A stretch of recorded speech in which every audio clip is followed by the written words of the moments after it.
De las reacciones químicas, en este caso las reacciones de combustión. Sabemos que la mayoría de los combustibles que utilizamos hoy en la vida moderna proceden de un origen llamado fósil.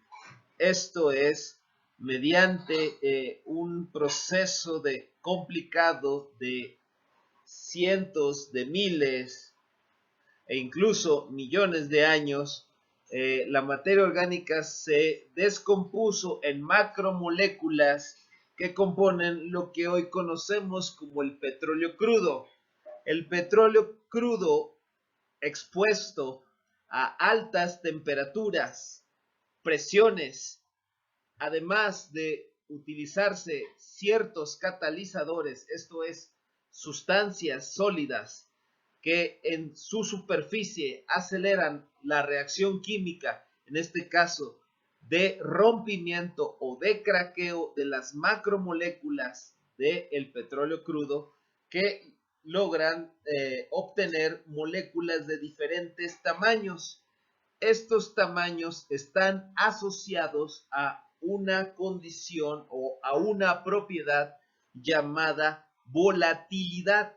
Esto es la relación de la temperatura de ebullición a la cual, en este caso, las sustancias a una determinada presión se transforman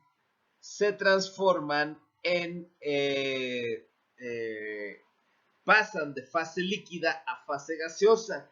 Realmente la volatilidad es relativa y siempre se relacionará con las presiones de vapor de las sustancias a una determinada temperatura. Por ejemplo, aquí vemos que obtendremos diferentes fracciones a partir del petróleo crudo, como lo son la gasolina, el queroseno, el diésel y el combustóleo. Entonces, precisamente en ese orden va aumentando o en este caso disminuyendo la volatilidad, y por eso es que en los fondos se obtienen los combustóleos, los diésel y la gasolina son productos en general un poco más ligeros.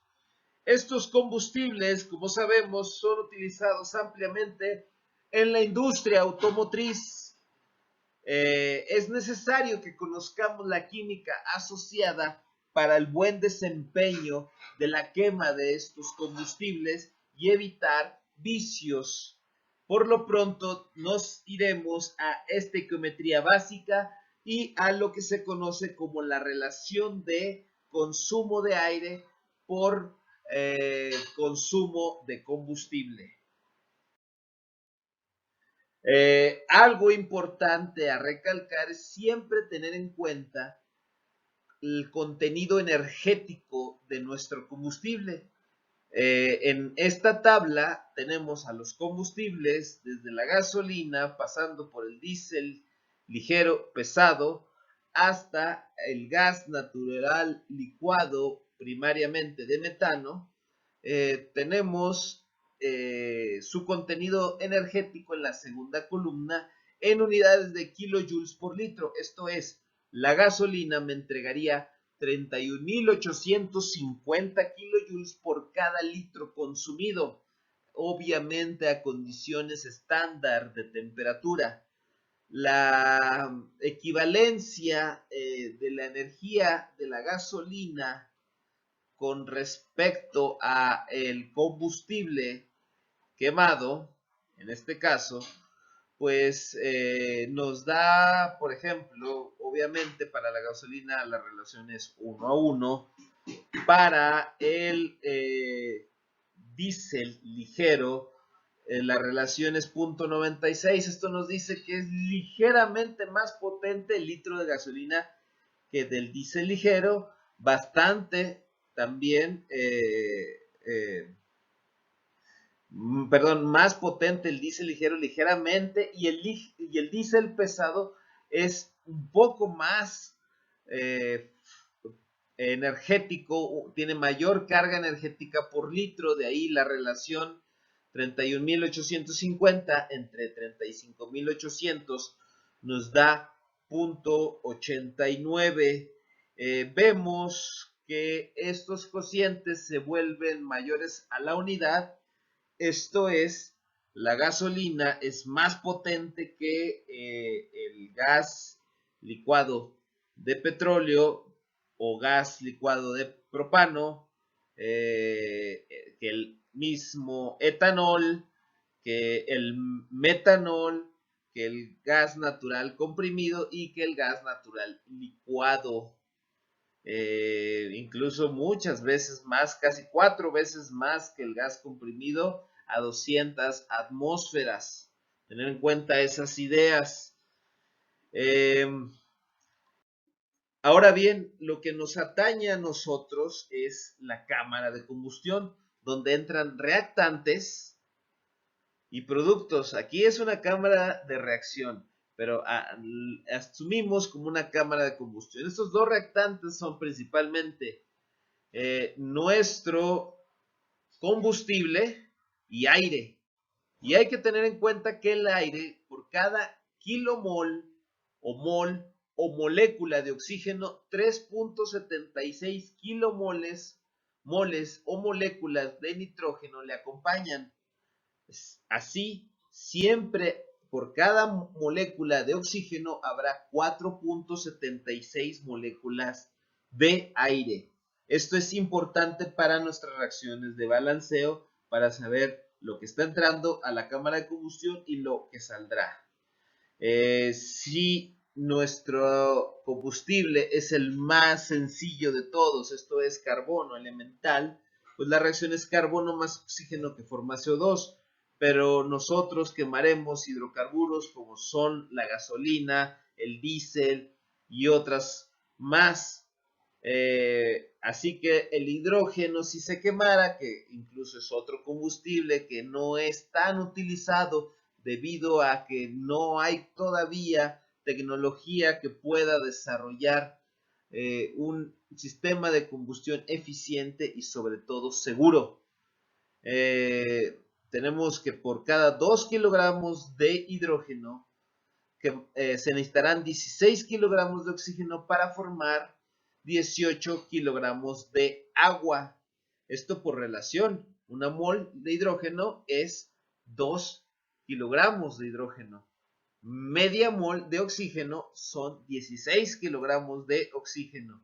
Y una mol de agua son los 18 kilogramos, 2 de hidrógeno y 16 de oxígeno. Ahora bien, nos importa calcular la relación teórica aire-combustible, air-fuel.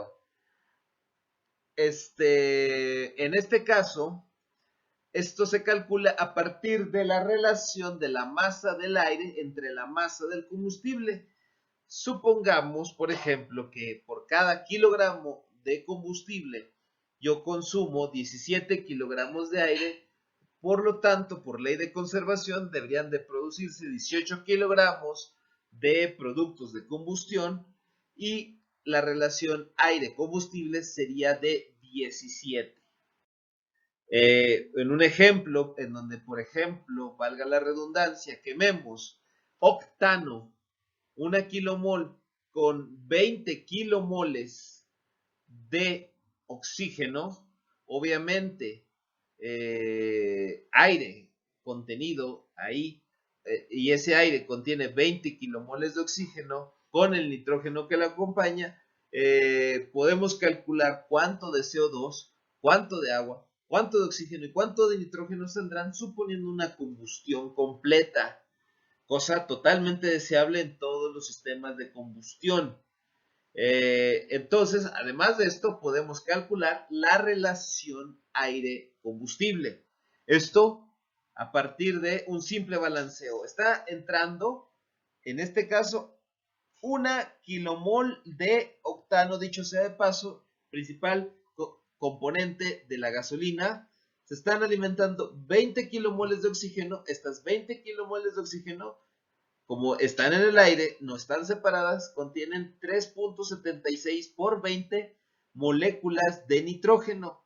¿Cuánto saldrá de CO2, de agua, y cuánto oxígeno que no se quemó, y el nitrógeno tal cual, cuánto será? Pues planteamos nuestros balances. Principio de conservación de materia, que no se crea ni se destruye, y en reacciones químicas los átomos elementales se conservan. A menos que sea una reacción nuclear, estos cambiarán. El carbono, hay 8 kilomoles de carbono que entran, esos mismos 8 deberán de salir en las moléculas de CO2. Así que sabemos que X es igual a 8, saldrán 8 kilomoles de CO2.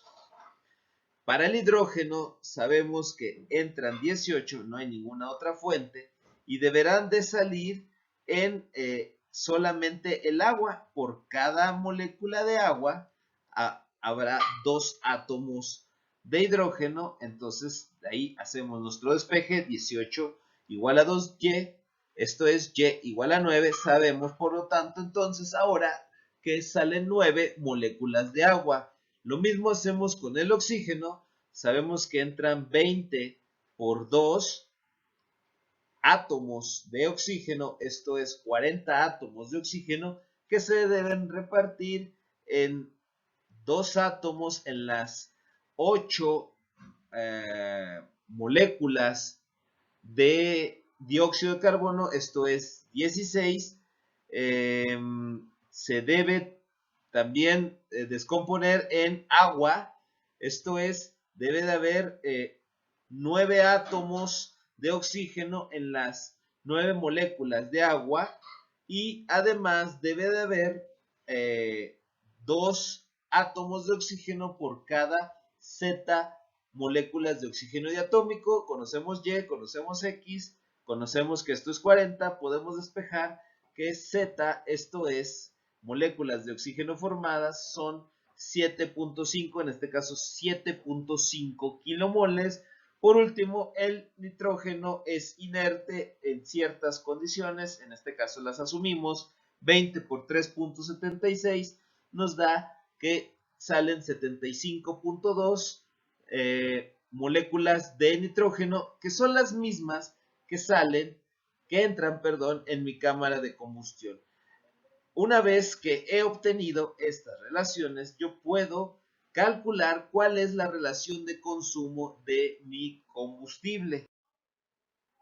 Utilizo esta información para llenar los datos, en este caso los coeficientes estequiométricos de mi fórmula química, y tengo que la masa del aire es el número de moles de el aire por su peso molecular dividido entre el número o la masa total del combustible, la cual será la masa del carbón, es decir, el número de moles de carbón por su peso molecular, más la masa del hidrógeno, número de moles de hidrógeno, por su peso molecular. Sustituimos, tenemos que se alimentaron, en este caso, 20 por 4.76 moles o kilomoles, en este caso, de aire. Eso lo multiplico por su peso molecular promedio, 29, y lo divido entre el número de moles, la masa total en este caso, del combustible, que está conformado solo por carbono e hidrógeno. Y así obtengo el consumo de aire por kilogramo de combustible, en este caso 24.2 kilogramos. Gracias por su atención.